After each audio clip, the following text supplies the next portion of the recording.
Hello, beautiful friends. My name is Alicia, and I am the founder of the Rose Composite. We are talking today for Ask Alicia, channeling some messages from my childhood cat, Figaro. Here's this thing, Figaro, Figaro, Figaro. I am so freaking excited that you're here. I'm so excited to be here and talking with you and talking with Figaro. I just love him so much, and I want you to all know just a couple of reminders. My website is roseco.co if you're looking for similar services to this. Oftentimes, we're just talking about all that is esoterical and giving you some navigation and tips or interpreting messages and symbols to support you and your growth and in some way support your expansion. Also, if you're interested there is live versions of Ask Alicia every third Wednesday at 6 p.m.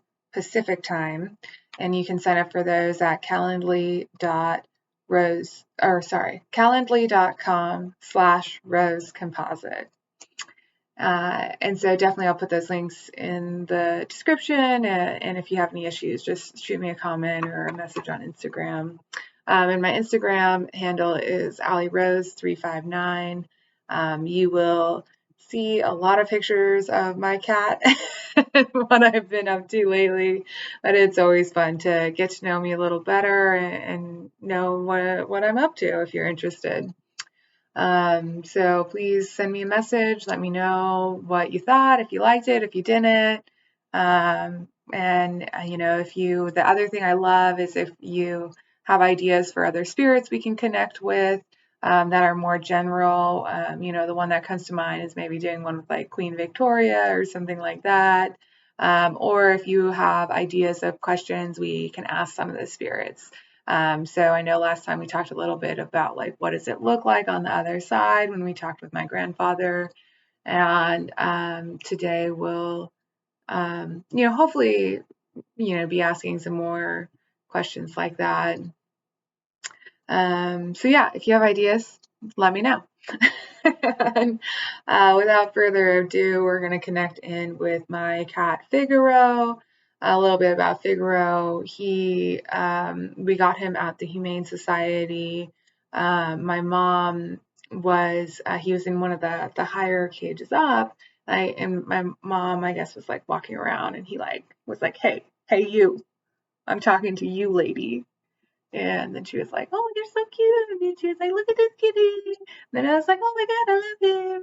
And then, we took him home, and I got him when I was about 3 or 4. I'm not exactly sure. But he passed away when I was 22.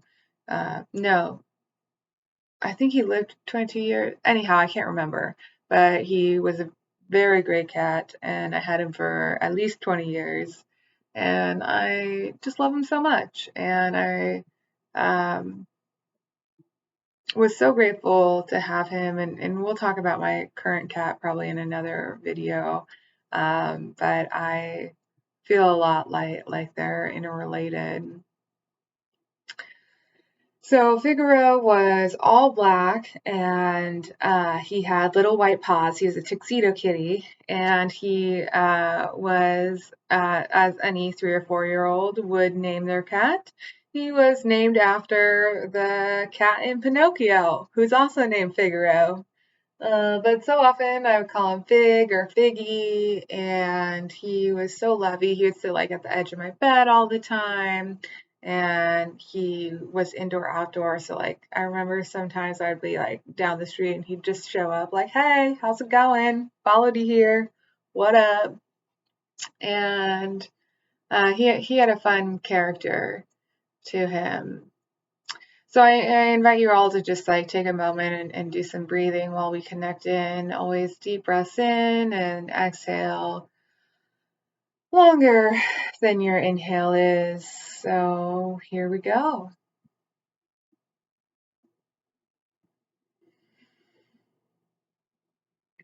And Big is like such a cool cat. He's like, "Hey, how's it going?" He kind of has this vibe like he's your cool boyfriend. and he just wants to tell you that you're so beautiful, and he's really, he's just like, everything's gonna be okay. He wants you all to know that everything is gonna be okay. And the first thing he wants to talk about, I guess we had this experience. It was in the middle of the night, and I had moved to another state, and I I went to college after I left my parents' house, and um, it was not a situation where it made sense to like take my cat of 15, 20-ish years, however old he was at that time, to go live in a college dorm where no pets were allowed, and I was a teenager. So my cat stayed with my parents at my parents' house, and I went off to college, and I ended up staying in it. It was to Arizona. I ended up staying in Arizona, and I got a job after that. And so I was probably, I mean, maybe I was 22 because I got my current cat in 2013. So yeah, I'm gonna say I was. Does that make sense? No, that doesn't make sense because I moved in December of 2012. So what happened when we were 20? Oh my God, that's so cute. So he actually does want to talk about when I was 22, and I was really freaked out when I was graduating college. I was like, what am I gonna do? I need to go find a job, and I really, don't want to move back in with my parents. And he's showing me, he's like, tick, tick, tick, tick, tick, like a little cat. He's like, tick, tick, tick, tick, tick, like how they do on their toes, and they're like being all sly. It's like, you can't see me. Kind of like they're crawling in like this side, like an octopus.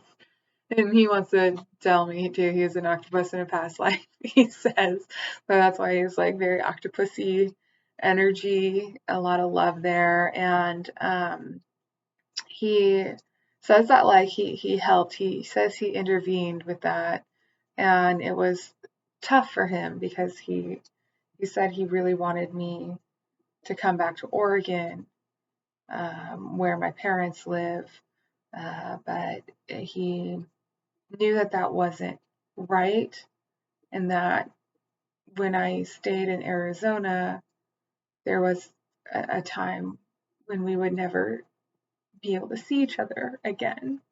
And that's very true because in 2022 would have been the last time that we saw each other because I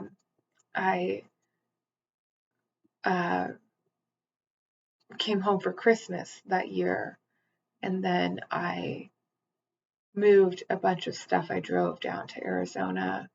I'd been going back and forth a lot, but at that time I had like kind of finally moved and drove a bunch of stuff down to Arizona with me, and so in 2022 was the last time that we actually saw each other in the flesh and in person. I was a person, he is cat, and in cathood, and he he jokes, he's so jovial, and he goes, "You're the only one who saw me for who I really was," and he wants to like share with all of us that he was this eternal soul. He was so much more than a cat, even though he was in a cat body, and he wants us all to learn and understand that we are all so much more than humans, or whatever you choose to identify as. He wants us all to know that we all have this eternal part within us where we are this expansive soul level. And I know I talk about the realm of non-existence, where a lot of these spirits who have passed on live, because they're no longer existing in the physical form. They certainly, and that's a very, by the way, a very humanistic terminology, right? That they're only non-existent because I'm considering myself as existence because I'm a person and, have human flesh and material body. Um, and it's only in my own perception that they're non-existent, right? And really, maybe we should shift that term into something like non-material. But then he's telling me like, no, we have bodies in other realms um, and all that stuff. So he's saying he likes the other side, but he also is recognizing that that's not like fully um, like a full term because he's saying the other side implies that they're somewhere else and they're right here and there's all these caveats and he's going, let's not get into it, we can't talk through that, that's a whole nother discussion. But kind of going back to that was the last time we physically saw each other, and he said it was so special because I was aware of that. And I remember like I didn't want to acknowledge it, but I also really genuinely felt like I was never going to see him again. And I had this moment where I was telling him goodbye and he's saying that like I saw him, like I heard him because he was saying that and he knew that. And he's talking to our ability to really clearly communicate telepathically. And he wants all of the viewers to understand that they are all have this capacity of communicating telepathically and that it's open for them to be available. So an example of communication is through your feelings, through actually like feeling physical sensations in your body. Oftentimes this is called clairsentience. And do know there's like kind of two sides to clairsentience. Clairsentience at its most rudimentary form means clear feeling. But that can mean either like physical feelings, like I feel a hurt in my head, I feel a gut feeling, I feel heartfelt, all these, or I can mean like I'm feeling sad and emotions, I'm feeling happy, and those get like more complex from there, right? So what he's showing me is he's feeling this headache, and there's a situation with our other childhood cat, and it's really sweet because he's also showing me the back of the head,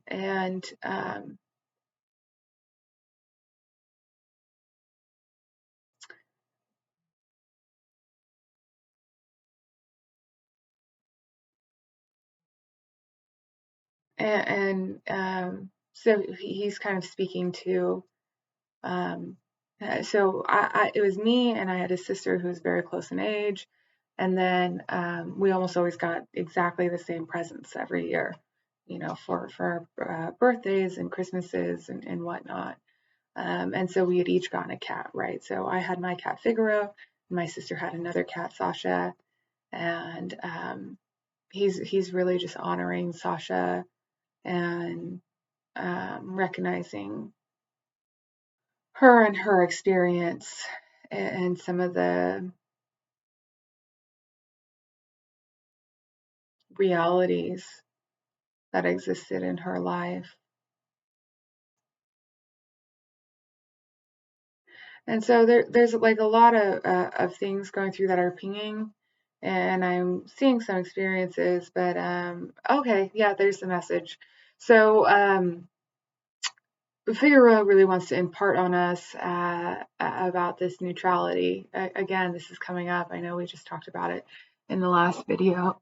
And this idea that everything is neutral and things that can sometimes seem very bad are in fact very, very good things and are so important to our soul growth.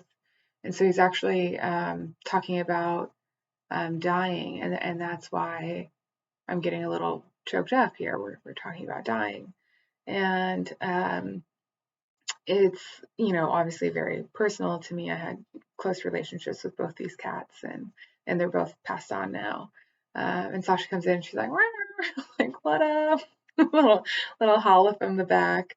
And the experience that Figaro really wants me to share was very dark and terrifying, and I don't even want to use the term hurtful, because the underlying message here was how valuable that was for my soul growth. And Figaro wants us to kind of try to see some of these experiences in different lights, because especially if you're holding on to a lot of hurt or sadness in some way, he really wants you to be aware that if you can kind of start to soften up and shift that perception and see it from a more loving perspective, that there is generally, well, and he tells me don't even say generally, he says there's purpose behind everything. Every single thing has a purpose. And so whether or not we are perceiving it as good or bad is kind of irrelevant. He says everything is neutral, and to understand that, it's kind of, and he's saying especially American culture, but kind of humanistic ideals to think of things as good and bad, and then to start kind of projecting out there on what other people should do and thinking they should be like us, or thinking we should be like them, or so on and so on. There's so many variations. There's infinite variations. There's infinite possibilities existing, and he's wanting us to understand that there is like so much growth when we go through some of these dark times. So he's actually kind of gone through and shown me and kind of reminded me of both of him and Sasha's experiences passing into the other realms. And my cat Sasha died, I want to say when I was in high school, and she's agreeing. And that was a very different experience for me than when Figaro died. And I remember going to Sasha's gravesite, and it was near my family's home, and Figaro wasn't, right there with me, but I remember kind of telepathically telling Figaro, like, this is where you come. This is where you're supposed to come, and like Sasha will be here and wait for you. And Sasha will tell you where to go from there, and she'll give you like kind of the next set of instructions. And Figaro is thanking me because he said that was so helpful, because he didn't know he had and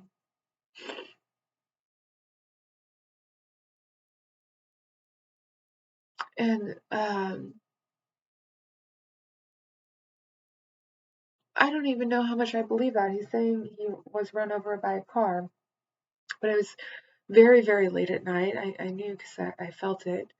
And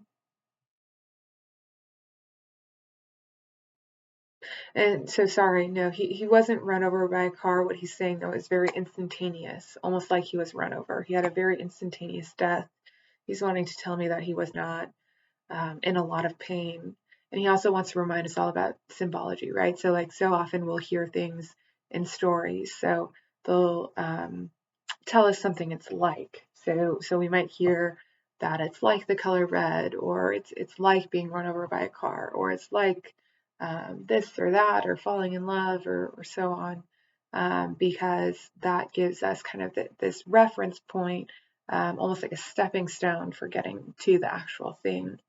And I also, he wants to share with you that is how your intuition works when you're out in the world. So often we're not actually going towards the thing that we have the intuitive hit about. We're going towards something that's like further down that path. And we don't know that other thing yet. So we have to like kind of take the stepping stone to then get to the next thing, right? And he wants me to just reiterate that example. In the last video, we talked about how I went to the grocery store and then they had the beautiful peony flowers, and that was related to my grandfather. And so definitely go look at that video if you want. They're so pretty still. Definitely just get yourself some flowers because they're nice, really nice. And that's so cute. Figure goes, and you're like a flower too. So just know that you are the whole and complete and blooming, and will die eventually. He's really talking a lot about death because he wants to kind of impart with us that this ideal of what in our lives do we want to let die. And I know that can sound a little morbid, but it's actually very positive because if you think about it on the grander scale, we have this one life to choose our path and make our way, and overwhelmingly we are going to be saying no to most things. By choosing anything, we are choosing not to do a host of other things, and it's really valuable to recognize that it's, if you're uncertain about something, it's better to say no to that and to not expend your energy and invaluable time on something that is not resonating with you, something you don't really want to do, or something that's not useful or helpful to you. And so he's reminding me of this relationship I was in that was like kind of a shit show. But I was sleeping over at the house when my cat Figaro died, and I it was like the middle of the night. It was probably around midnight. Yeah, he's saying it's 12:18. And I really like numbers, so I have like we talked about the dictionary exercise. I have a whole dictionary, like what different numbers mean. You can deal with colors and flowers and animals and so on and so forth. It can be anything. I have a meaning for ice skating, right? Um, and um, then and it can work both ways too, right? So we had talked about how peonies are the symbol for my grandfather, but then and not my grandfather specifically, but like in general, grandfathers are always, in my view, kind of a symbol for stability and for like the longevity and for the continuation of generations. And that stability and that energy of feeling really safe is so embodied by that grandfather energy. And so if I see like a random grandpa, I'm like, oh, cool, I'm super safe here. Great. um, and the other message coming through from Figaro related to the dictionary exercise was that you can also make up terms, right? And so not just that we are using peonies and grandpas, but also that maybe I need a new term for what something I have some awareness of, but don't fully have a word for yet. And so I'm wondering if we have a good one. Oh, and he's saying kerfluffle. And I think what's really coming through is like a lot of times I talk in sounds or mix words together. I always joke with like spirit speaks all languages, I speak English. And so sometimes we get messages that are similar, right? This is why it's really hard to get names coming through, because something like Tom and John can be intermingled because they sound so similar, and it's the ah sound, Tom, John, ah. And they want to remind me that's God, that's Allah, that's Brahma, Ali, Alicia, right? It's all of these um, this core sound of Ah, which is also Ra, is one of the Egyptian gods, and it's also a pretty strong sound in chanting exercises as well.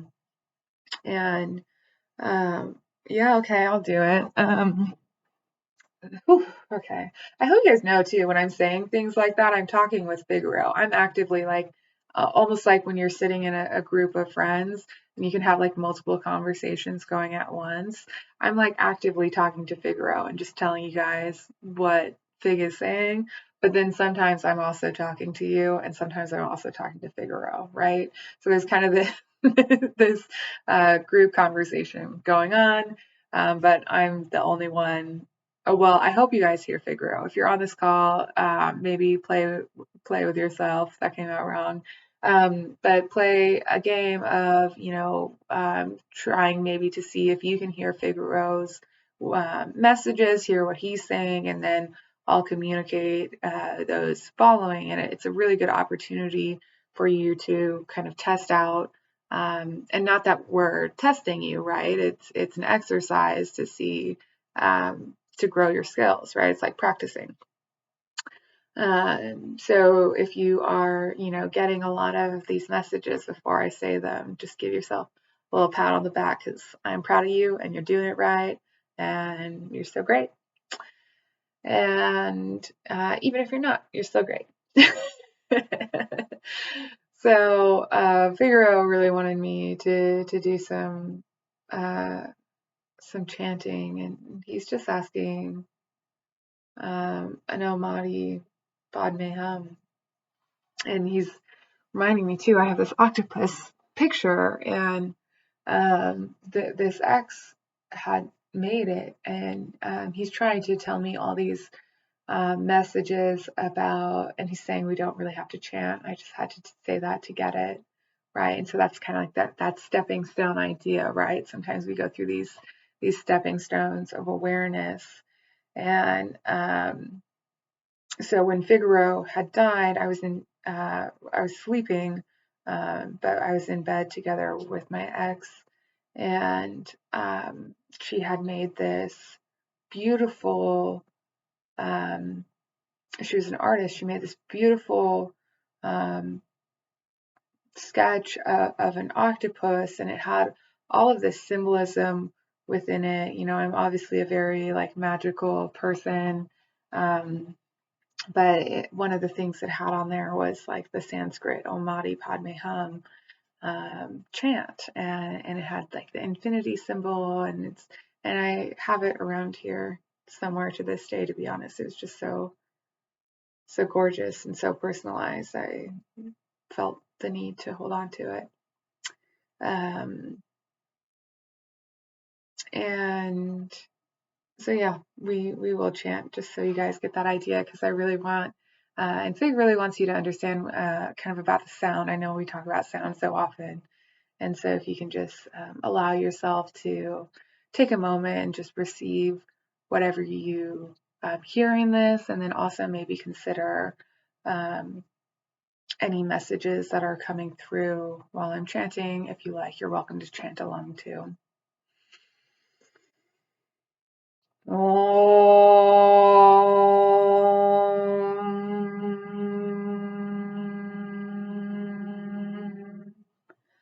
Mani Padme Hum.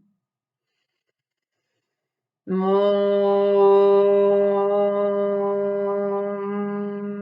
Mani Padme Hum. Mani Padme Hum.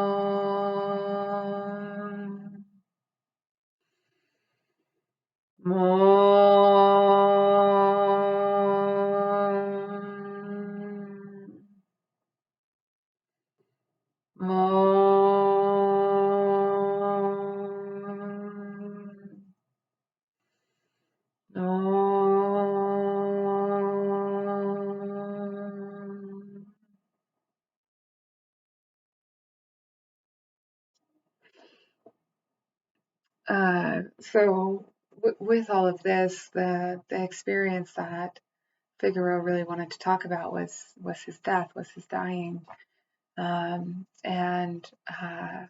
it was the middle of the night, and I remember kind of thinking I was dreaming, when you're like asleep and you wake up and you're still kind of half in and half out of those worlds. And it's like drugs, right? Kind of like sniff a Sharpie or something, right? Sniff some peonies. And I'm just kidding. Please don't do drugs unless you want to. Um, don't listen to my advice unless maybe that's the time for like this disclaimer, right? Do all your decisions are your own. You're free to make your own decisions. I'm not telling or insinuating that you should do anything. You have your own free will. But do go smell some flowers if you do anything today. It's a beautiful way to reset, or do some chanting, listen to some sounds. And yeah, this experience, I'm even having a hard time talking about it because it was something that I felt, and he's saying that's why he's bringing it up, because I still feel like some confusion around it. I'm just going to start kind of talking about what happened from my perspective, and Figaro saying he's going to like chime in because it's kind of how it goes. And he's reminding me there were mockingbirds where I lived. And he's telling me that because if you've never been around mockingbirds, I really hadn't until I lived in this place in Arizona. And they continue calling throughout the night, but it's all these different bird cuckoos, and maybe cuckoo. I'm not that familiar with like bird calls, but they, because I'm thinking like doves cuckoo, like some of them caw, all this, but they would kind of like go through one after another all these calls of other birds in the area, and it was very repetitive. And he's wanting us to understand that kind of we're in the way the mockingbird repeats all these calls of the other birds it's hears during the day. He's saying that he's kind of like repeating these calls that I'm hearing back to me as well. And he's like really showing me like he's a mirror for a lot of this intuitive guidance that I get.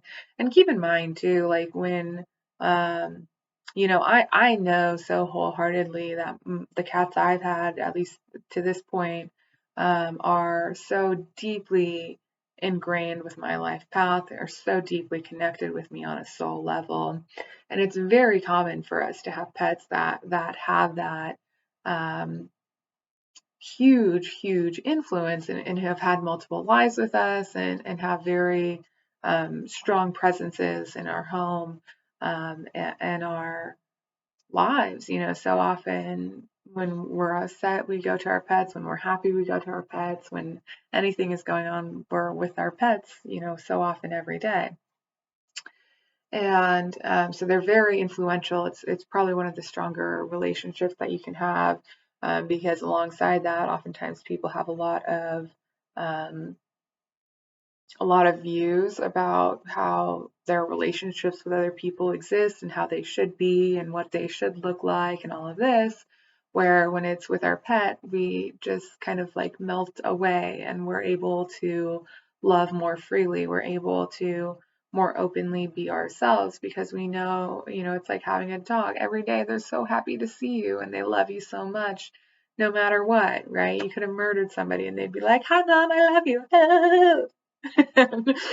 Please don't murder people either. Disclaimer, reminder.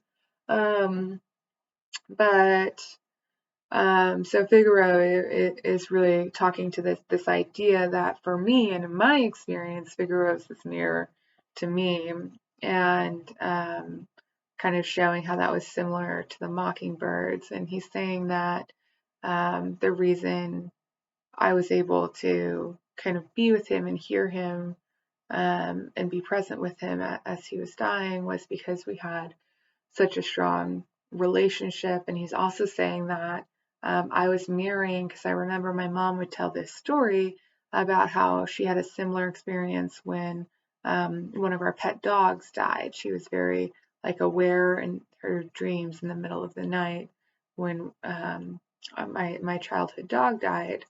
And we had quite a few pets over the year. I guess I don't, it's all relative, but we had several. So um, yeah, what I remember about Figaro's death, my parents had a big patio in the backyard, and the house was kind of in an L shape.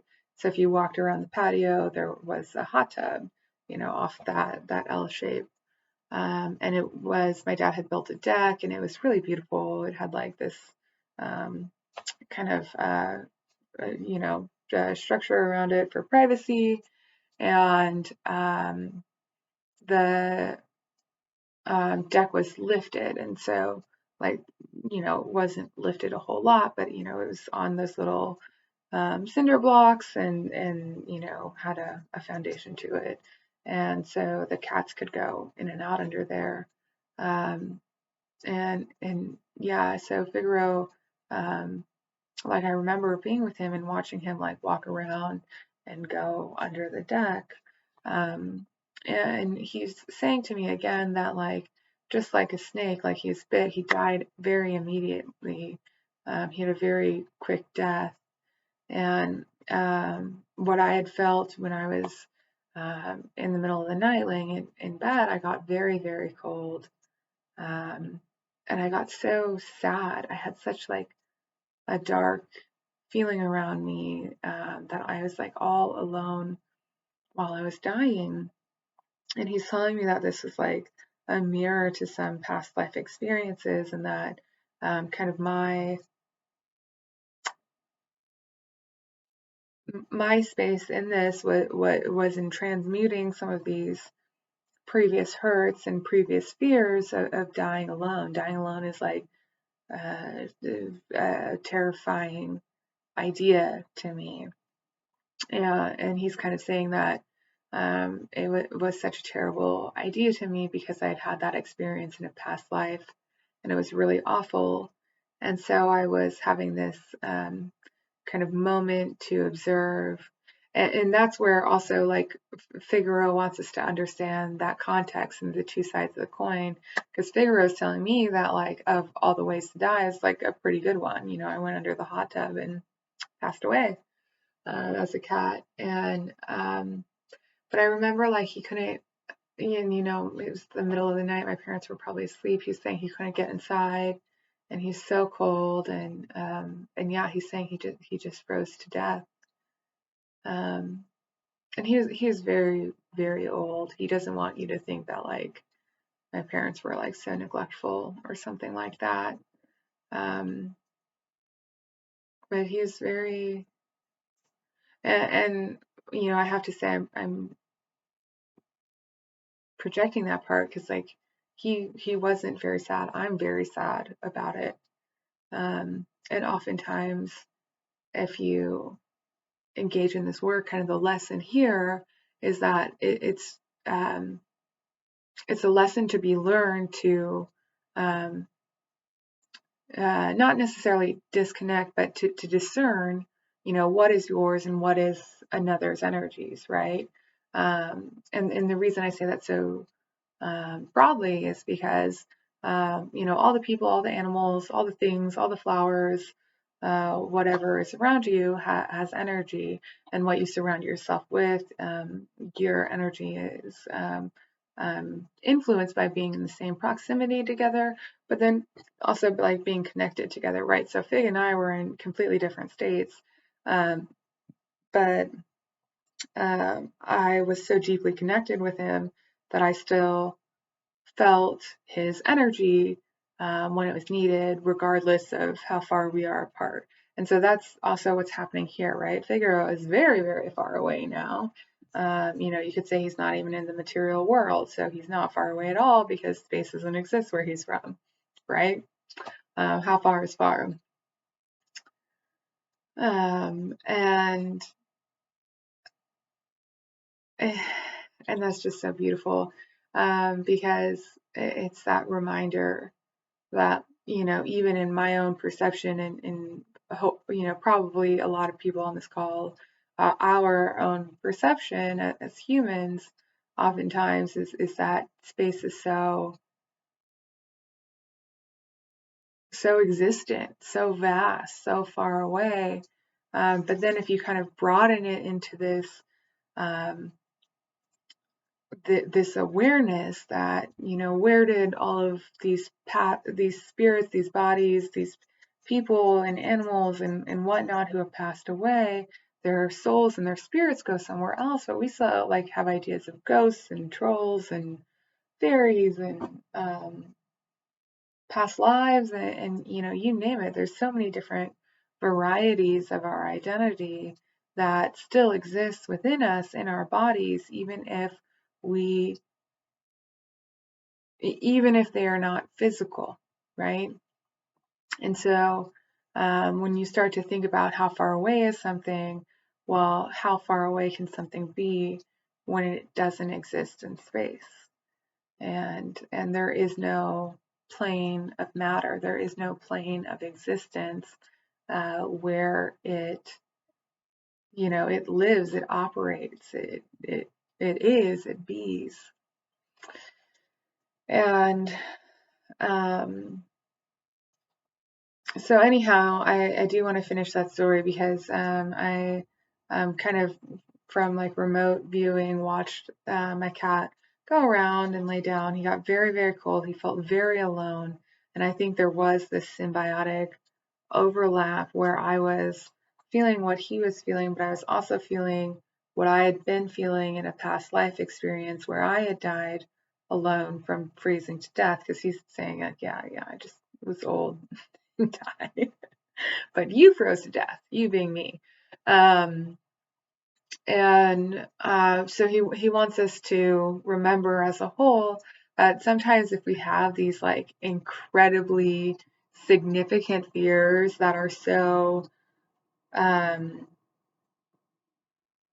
like have no context in our current life, it's very possible that that's from a past life. And so I lived in some place that, got pretty cold, but like, let's, say you lived in Hawaii or a tropical island or something like that, where it just never snowed. Like it never got below 60 degrees. I'm kind of making things up, right? So if you have this giant fear of like freezing to death and you live in a tropical environment, that's an irrational fear, right? What we would call an irrational fear. Um, but the reality is that probably really happened to you in another life, and you are remembering your fear from past lives that is trickling in to your current experience, right? So if you have, and oftentimes these are in your body, and what I mean by that is that you're feeling them. So like if you feel like constriction around your neck, or you feel like you can't breathe all the time, like maybe you were choked to death or suffocated to death in some way. Sometimes people will talk about feeling like handcuffs or chains on their arms and wrists. People will feel like burning to death. My skin is on fire. Um, I'm trying to think of other, um, and like famine. I think famine is one of the hard ones because you're watching. Oftentimes, you're watching your whole community starve to death. Um, if it does, get to be that deep, even if you are not at that point, like you might um, have like and I'm going to call them irrational fears because that's our common term. I don't really believe they're irrational. I believe they're very real fears that you are feeling. Um, and they are rooted in these past experiences, right? So part of our work together, if you so decide, is to transmute some of those fears. If you can understand where they come from, if you can energetically move them out of your body, you can be relieved of the influence of that, right? You can pass it on.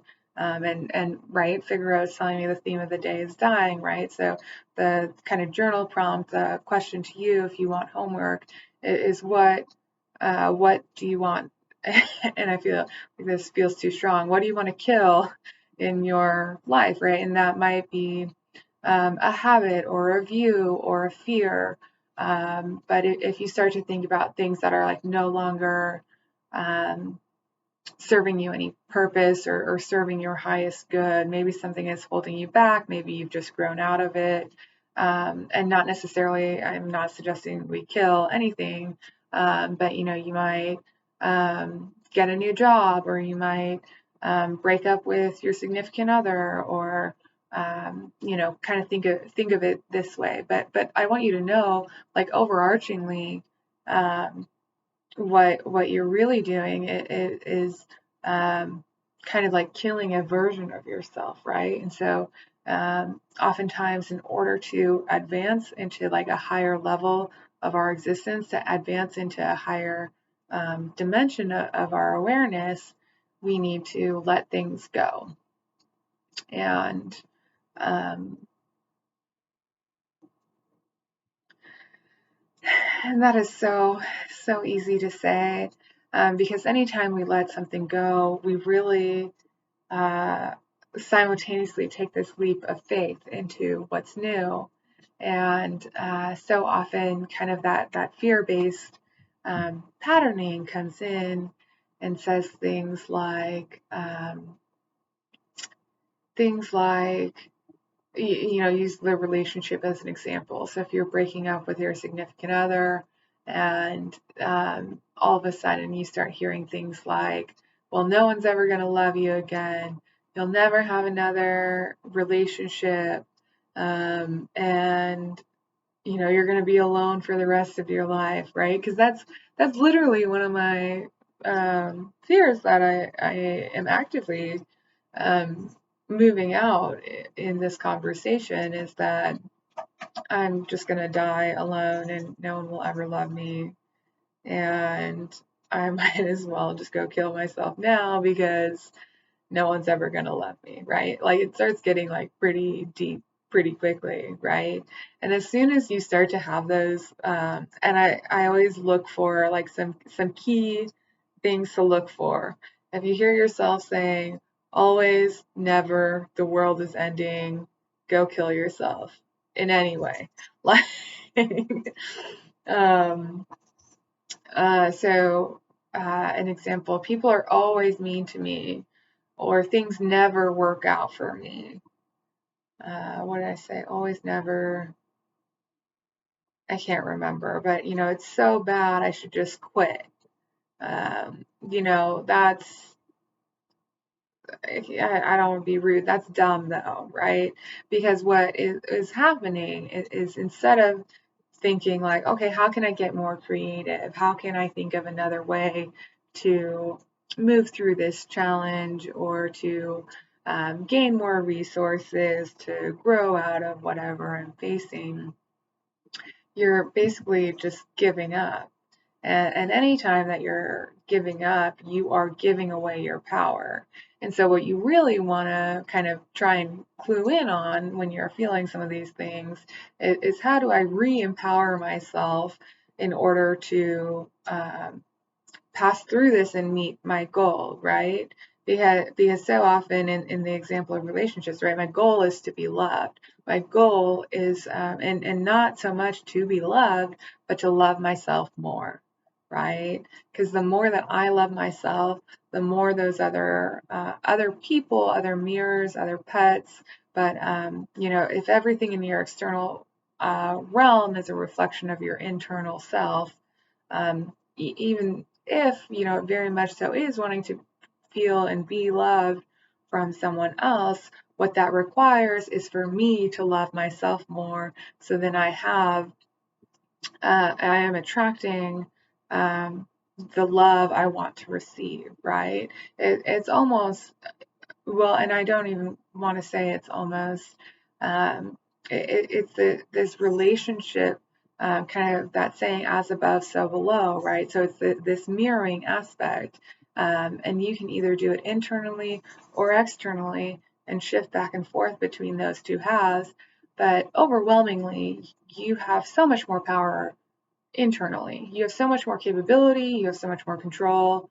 Then you can go like run around and, tie all these bows in your external world and make all these things happen, right? So, um, it certainly is this kind of back and forth relationship of as above, so below.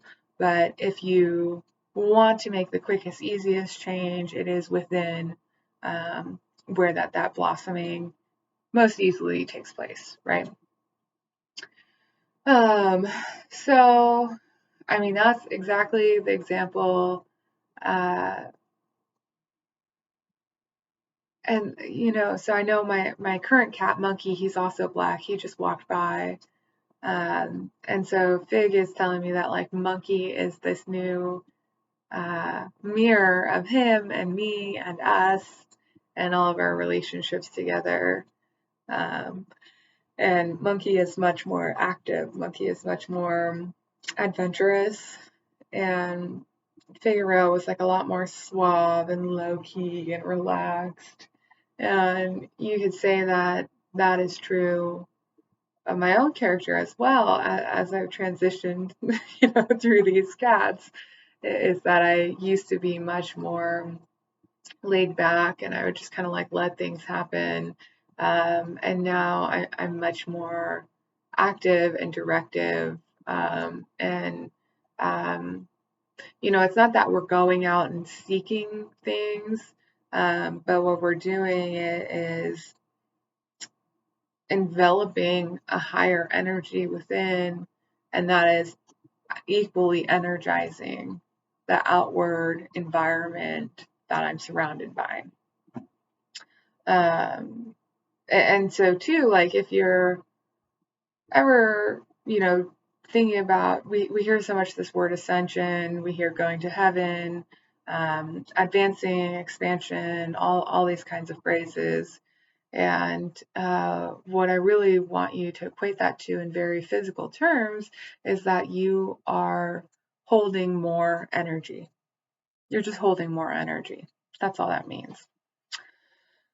So the last part of that, because Figaro is wanting to leave us on such a shining moment, when he died, it was very hard and hurtful for a little while. And I remember being so scared. I remember being absolutely freezing. And all of a sudden, I saw it was like the light was coming to me. But I was like in Fig's body, right? So I was like I was astral projecting into Figaro's perception, and then kind of experiencing what Figaro was experiencing, but also kind of muddled in with my past lives and my lens of perception, right? So whenever we're, and you can, people say all the time, put yourself in someone else's shoes. That's what you're doing, but it's still through your own perception, right? So like you're thinking like, okay, so what if I was them? I had this, and then I would think this, and that's like where you get lost, right? Because well, you would think that. What would they think, right? It's not the same. We're never we're never like anybody else. We're always unique, and it's that ultimate freedom, right? It's that freedom to be so unique. And of course, we have commonalities with other people, but you want to understand that like your perception is completely unique. What you would do um, doesn't have to be what you think everyone else would be doing. Um, and so this light came um, and it's like it connected into my heart and just like radiated through my whole body. And then everything around me was glowing and it felt so warm and it felt so loving. And Figaro is saying, and the saying is so humanized, but it was like heaven, right? It's like the other side. And you're like and he's showing like the tunnel, right, the wormhole, or tunnel, I should say. Like we hear that so often, and people who almost die, kind of their perception of what happened. I was walking through a tunnel to light, and do you go, do you stay? And um, that's what he's describing, because he's saying that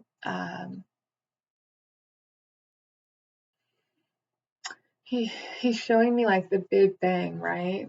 And it's like, and he's showing that like when you're really cold and feeling, I'll call it negativity, and it's not exactly that, but feeling all that darkness, right? You kind of, it's almost like jumping. You have to squat down to jump up, and so there's this condensing where you feel that coldness, and all the energy goes away, all of a sudden to be like shifted out and blown up. And he's showing just like this beautiful, eternal, loving light. And that's where he's saying, yeah, of course I was everywhere. I was in all things, all at the same time, all at once. And he's saying, kind of reminding us all that like that's um, how telepathy works, but also like to remember like we ourselves are actively in all, like basically like the core matter at its tiniest level. And sometimes in yogic philosophy this is called prana, or chi, different, what do you call it, like different, there's different words for very similar things. And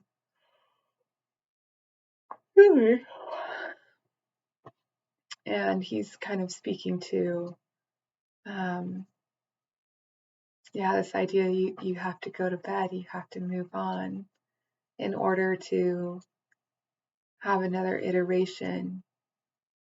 You have to put a certain self of yourself to sleep. And he's reminding me too of like when you graduate like high school or college, or even kindergarten. He's kind of saying like there's always, um, it always gets to a time when it's time to go to the next level, right? Because it'd be super weird if you were like 28 and going to 12th grade again and again and again, right? Um, and so he's saying that, time is not linear, time is not standard for everybody. So you have to do what's right for you. But for everybody, there is a time when you're ready to up level, you're ready to expand and move on from where you're at. And that's so valuable, because he's just wanting to remind us that, usually, and he's recognizing that death is such a strong, significant example of this. But like more often than not, you kind of start to, and everybody's a little different, but in some way you start to feel impatient, or maybe you're having a lot of, uh, friction with the people around you, or your environment, or things just aren't working right anymore. And there's all these ways that we can kind of get these signs that it's time for us to leave. It's time for us to move on. It's time for us to up level.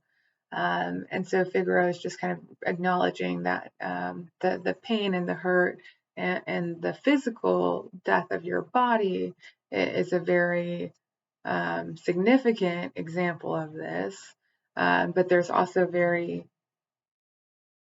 um, there's other examples of moving on, and when it's time to move on, that are, don't require something so drastic as killing yourself, right? In whatever way that means for you. And so he's reminding me like maybe you're, moving houses, or you're changing relationships or jobs, or you're having children, or, there's significant things going on with friends or family members. These are all, examples of when we have kind of stages of up level throughout our lives.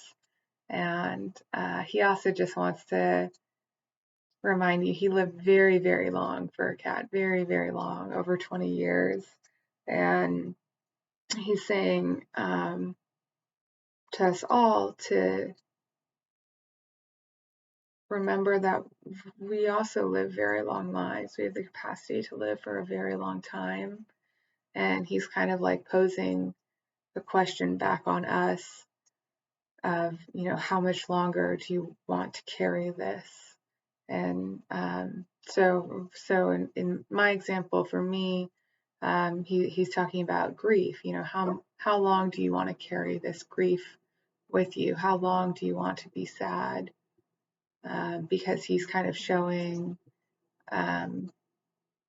basically like a door. Like there's a time when you can choose to stop doing what you've been doing and to open a new door and to start doing something different.